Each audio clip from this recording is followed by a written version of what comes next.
الله الله الله الله.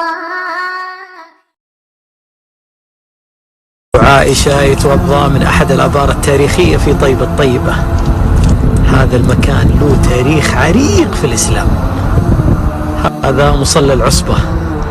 في هذا المكان اجتمع كبار الصحابة في هجرتهم إلى المدينة. هنا كان يؤم مصعب بن عمير يصلي في الناس، وفيهم كبار الصحابة. كان يصلي في عمر بن الخطاب، وأيضا من الأئمة سالم مولى أبو حذيفة. يسمى هذا البئر بئر الهجيم.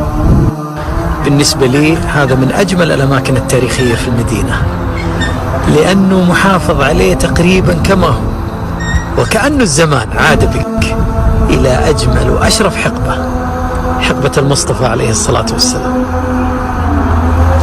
وفي هذا المكان كانت المدينة على موعد غير تاريخها إلى الأبد.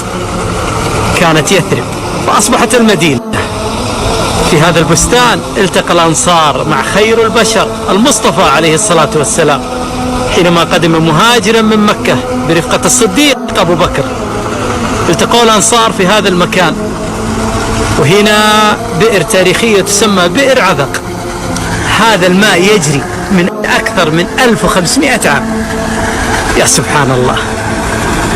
يقول أنس بن مالك رضي الله عنه: شهدت المدينة يوم أن دخلها رسول الله صلى الله عليه وسلم، أضاء منها كل شيء، وشهدتها يوم أن مات، أظلم منها كل شيء.